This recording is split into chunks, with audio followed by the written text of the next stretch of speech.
Luar biasa sekali di sore hari ini bisa berbincang dengan founder hebat versi saya ini ya. Dan pasti versi Kendal juga, karena setelah saya melihat CV panjenengan berdiri itu sekitar 17 tahun, betul Pak? 17 tahun. Boleh diceritakan nih sejarah berdirinya kok bisa tough, terus bisa konsisten sampai 17 tahun itu seperti apa? Terima kasih, selamat sore, selamat berjumpa Miss Tini. Ini kesempatan yang luar biasa sekali, kita bisa ngobrol di sini. Betul. Paling tidak kita bisa berbagi ilmu, Iya. Motivasi saya yang jelas kalau lihat ceritanya tidak jauh mungkin dari ekspektasi panjenengan. 17 tahun eksis dan sebagainya. Betul. Tapi pada prinsipnya kami wong desa, orang gunung, tinggal di wilayah dataran tinggi. Yang mungkin kalau saya lihat ketika itu saya usia berarti kuliah di semester awal.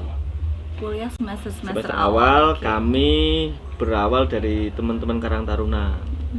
Awalnya itu, jadi embrio ada perpustakaan, kemudian revitalisasi yang ada di perpustakaan kami itu, budaya, ada ketoprak, ada grup musik dan sebagainya, itu embrionya dari Karang Taruna.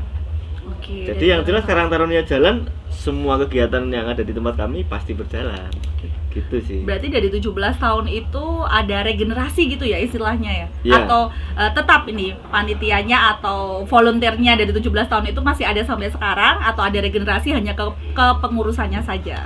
Sangat mustahil kalau tidak regenerasi. Iya, karena 17 tahun ya. Dan itu pasti seleksi alam Mistini. Jadi ada teman kami arahkan di sekretariat bagus, nikah hilang. Kita punya vokalis bagus nih di Kasidah, kita bikin grup Kasidah. Kerja hilang. Itu hal yang sangat dinamis kalau di tempat kami seperti itu sih. Baik, berarti dinamis itu sebagai suatu tantangan ya Pak ya, untuk menjadikan perpustakaan desa ini tetap tough sampai saat ini. Nah, untuk mengatasi kedinamisan itu bagaimana? Nah, itu dibilang ada istilahnya gini, Miss. Patah tumbuh hilang berganti. Wah, bahasanya itu luar biasa ya. Teoritis yang menurut saya ini hal yang kecil yang perlu kita lakukan. Jadi sebelum patah sudah tumbuh, sebelum hilang sudah ada gantinya. Jadi regenerasi itu dari embrio Karang Taruna ini kenapa? Karena semua orang remaja yang ada di wilayah kami itu tertarik untuk bergabung. Bahkan anak-anak kelas 5, kelas 6 itu sudah kepingin gabung, pengen pakai seragam Karang Taruna. Itu yang membuat kami bisa memilih target. Oh, ini kayaknya anak bagus di seni. Ini ketopraknya bagus. Ini lucu ini anak ini. Oh, ini di komputernya bagus. Jadi kita bisa mapping dari itu. Jadi kita buat jeneng. Nanti jenangnya teko dewe. Istilahnya gitu. Istilah Jawa ya kita itu ya. Kita membuat sesuatu yang menarik, yang anak-anak muda di usia SMP, SMA itu tertarik untuk gabung sama kita. Embrionya hanya itu sih sebenarnya. Oh, gitu ya. Iya, sederhana aja. Lanjut. Untuk membuat tertarik ini Pak lah, ini kan perlu ini ya, biar masyarakat Kendal khususnya penggiat literasi itu bisa tahu, biar menariknya itu bagaimana masyarakat itu anemonya bisa kesedot ke situ. Yang membuat menarik itu pertama lucu. Harus ada tokoh public figure yang lucu. Termasuk Pak Aris nih ya kelihatannya ya? Ya enggak juga sih. Ada yang lucu, cantik. Itu termasuk menjadi daya tarik buat anak-anak kampung di tempat kami di Curug Sewu, kan wilayah desa daerah tinggi itu. Itu salah satunya sih daya tarik apapun itu. Lucu, cantik. Nah, kemudian program-program apa nih yang membuat daya tarik dari warga ini sendiri? Ini sudah mulai masuk nih ya. Jadi apa yang karya yang sudah ada di tempat kami itu berbasis kebutuhan sama potensi SDM yang ada di tempat kami gitu, Mi. Ini ada nih potensi anak yang dia di main musiknya bagus. Coba deh kita kenalin sama teman kita, teman-teman mahasiswa dan sebagainya. Ini coba dilatih organ. Oh, organ bisa. Yaudah, belikan organ, main organ. Ada grup gitu. Berbasis kebutuhan dan potensi. Berarti jejaring dari Karang Taruna sendiri di desa Pak Aris ini ya, berarti itu berarti luas banget, karena kan awal-awal kita memiliki suatu komunitas itu kan masalah terbesar kadang kan dikoneksi sama dana-dana. Nah, itu bagaimana itu triknya untuk mengcover semua itu, buat Pak? Kami untuk dana tidak menjadi masalah. Oh gitu? Enggak. Gimana Pak? Jadi kami lebih ke SDM gitu sih, Miss. Sebenarnya nggak luas juga. Taruhlah anak Curug Sewu nih lulus SMA, kan dia kuliah nih. Ya. Ya udah kita serap informasi yang dari Jogja, dari Jakarta, dari Semarang. Apa toh yang bisa kita terapin di kampung kita yang udah tepat. Kita pernah belajar di Pati, waktu itu namanya ketoprak ya? Enggak, itu lebih ke bank sampahnya. Oh, bank sampah malah. Bank sampah, kita belajar di teman-teman Pati. Kita sebenarnya ke sana. Ternyata Pati ada. Kemudian kita belajar di Sleman, Yogyakarta yang sudah berbasis RT itu, bapak-bapak RT. Kita belajar ke sana. Oh gitu. Oh berarti sense of belonging dari pemuda-pemuda yang ada di desa itu memang luar biasa ya. Jadi rasa memiliki di desa tersebut, kembali ke desa untuk memberikan manfaat untuk desa, istilahnya seperti ya. Wah itu kunci sekali. Itu kuncinya memang. Baik, kemudian setelah terbentuk komunitas yang memang penggiat literasi itulah untuk menumbuhkan minat baca anak nih, kan kita masuknya ke literasi itu bagaimana program-program apa yang dilakukan oleh Taruma itu?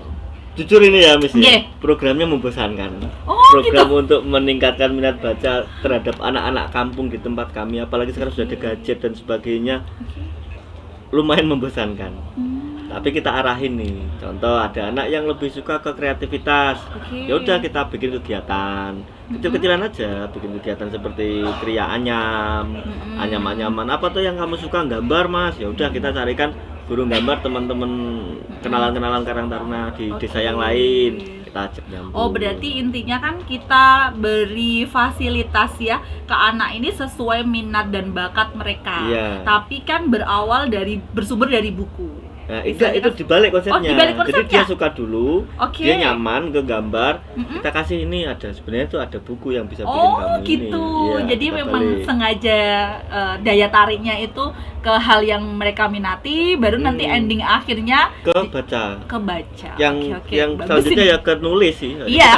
Ke blog-blog gitu. Iya, berarti kan awalnya dari minat, kemudian kita kenalkan dengan buku referensi, istilahnya seperti itu yang menunjang minat mereka agar bisa menjadikan sebuah karya. Terus endingnya lagi ke menulis seperti itu. Ini bagus sekali. Ini suatu asupan juga buat saya karena selama ini kan saya hanya mengkampanyekan, kebetulan saya kan juga komunitas Ritelot ya, hanya mengkampanyekan yang istilahnya bagaimana anak mencintai buku. Nah ini juga bisa kami masukkan sebagai salah satu stimulus ya, kita saling memberi ini. Iya, ini saya juga banyak baca dalam Mes ini loh. Baik, kemudian saya ingin bertanya lagi, selain tantangan-tantangan yang berupa tadi ya dana-dana ternyata bisa diatasi dengan sense of belonging dari Karang Tarunanya itu sendiri ya. Ada tantangan lagi di awal-awal terbentuknya itu, mungkin animo masyarakatnya kan ada penolakan, pro kontra, itu kan hal yang wajar dalam kita membuat suatu kegiatan atau suatu komunitas. Ada enggak kira-kira kalau di sana? Kalau pro kontra enggak ada. Malah kampung dia seperti istilahnya gini lah, kita ngomong literasi di kampung, di desa itu kayak nggak ada manfaatnya gitu. Kita ngomong di forum BUMDes, rapat pemerintah desa, Pak Lurah kita ajak ngobrol aja, itu nggak nyambung, Miss. Jadi kita nggak pernah ngomongin tentang itu, tapi kita langsung aksi. Kalau teman-teman anak muda kan biasanya lebih idealis ya. Kita aksi aja, udah bikin pagelaran apa, bikin lomba apa, bikin kegiatan apa yang hampir warga itu sampai bingung kegiatan-kegiatan yang tak gitu. Jadi kayak asik ya kampung ini ya. Anak-anak Curug Sewu tuh orangnya gini. Itu mereka yang menilai sendiri. Jadi kalau bikin acara, nanti kembali lagi ke ya dana-dana ya. Ya itu ya mereka malah butuh apa?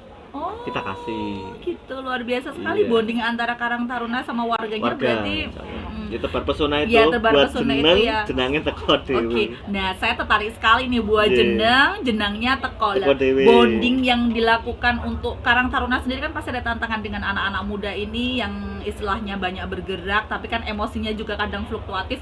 Pasti kan menjadikan anak-anak kadang ada sedikit gesekan atau apa gitu lah. Cara mengikat bondingnya ini biar mereka itu tetap seia sekata, satu frekuensi lah. Ini kan sesuatu hal yang tantangan juga ini Pak Aris, gimana boleh diceritakan?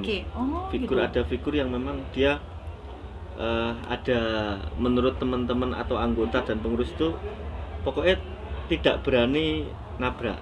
Maksudnya begini, ada figur yang benar-benar dihormati, ya diajeni, ya diikuti, dituruti, dan tidak pernah ada ini. Jadi kita ciptakan figur yang memang itu dia bisa ngaji bisa, kreasi bisa, seni bisa. Oke, figur dalam setiap spot itu ya? Enggak, satu orang aja. Satu orang aja? Iya. Jadi ada ini anak yang istilahnya kalau di kampung adalah ya yang rokok. Iya. Gitu. Kamu jangan ajak anak-anak SMP ngerokok, itu udah ikut semuanya. Nah, figur ini dibentuk sebenarnya. Ada doktrin-doktrin tertentu yang harus kita buat. Ini kayak nggak terlalu tinggi tapi memang itu terjadi di tempat kami, Miss. Kayak gitu ya. Jadi, nah, dan doktrin ini melibatkan tidak hanya Karang Taruna pastinya ya, tapi warga keseluruhan yang ada di situ. Iya, khususnya sih ke anggota. Oh, ke anggota. Jadi sampai ada kepercayaan warga. Anak saya kalau main malam, keluar malam, kalau sama Mas ini aman. Mau pulang jam berapa aja boleh. Tapi soalnya pasti positif lah. Itu gitu. Bikin jeneng itu kita yang susah. Itu prosesnya berapa lama? Maksudnya itu kan kayak pengkaderan ya istilahnya, karena dibentuk sistem ya. Iya. Itu mulai dari usia berapa sampai terbentuk suatu frame bahwa anak tersebut atau pemuda tersebut itu jadi idola atau teladan lah di desa tersebut. Yang ngalir aja sih. Oh, mengalir aja ya? Enggak bisa di ini sih. Sejak dari gitu. Yang mulai 2008 itu sudah mulai kelihatan 2000. Karya pertama kita 2012. Bikin pagelaran apa itu, India-Indiaan gitulah pokoknya. Gitu. Dan itu kegiatannya setiap bulan ada atau waktu-waktu tertentu atau gimana? Iya, tidak sesuai dengan kebutuhan aja. Kadang sebulan bisa 3 kali, tapi kadang setahun kita hanya sekali. Tapi ada pagelaran yang wajib, yang itu menjadi apa ya, dieluk-elukan masyarakat gitu lah. Oh gitu, apa itu? Ya kalau sekarang sih pagelaran kesenian. Pagelaran kesenian ya. Mungkin itu biasanya di akhir tahun apa di awal tahun atau? Itu biasanya di bulan Agustus. Oh, bulan Agustus, berarti ini baru-baru ini ya ada pagelaran yang mungkin itu dinanti oleh warga seperti itu. Luar biasa sekali Pak Aris. Terima kasih ini untuk sharing-sharingnya ya. Pasti sahabat literasi semua yang ada di masyarakat Kendal khususnya ini adalah salah satu sosok dari foundernya Perpusdes Gria Pustaka. Silakan bagi warga Kendal yang ingin menimba ilmu ya, langsung saja bisa datang di Curug Sewu RT 3 RW 9 Kecamatan Patean. Ada juga ini sosial medianya mungkin Pak, IG atau Facebooknya atau YouTube-nya ada. Gria Pustaka aja. Oh, Gria Pustaka ya. Oke, boleh nanti di searching ya tentang kegiatan yang ada di Gria Pustaka dengan cara mengetik Gria Pustaka. Seperti itu kurang lebihnya ya. Siap. Terima kasih Sobat Literasi di Kabupaten Kendal. Senang sekali rasanya pada sore hari ini saya Miss Tini dan Pak Aris bisa menemani Sobat Literasi di Kabupaten Kendal, terutama di hari yang sangat spesial ya, 29 Agustus 2023. Betul, berbarengan dengan launching perpustakaan yang pasti keren abis nih ya, perpustakaan Dinas Kearsipan dan Perpustakaan Kabupaten Kendal tentunya. Baik, sekian podcast dari kami. Sampai jumpa di podcast-podcast Sobat Literasi berikutnya. Salam literasi. Wassalamualaikum warahmatullahi wabarakatuh. Waalaikumsalam warahmatullahi wabarakatuh. 2, 1, 4. Oke.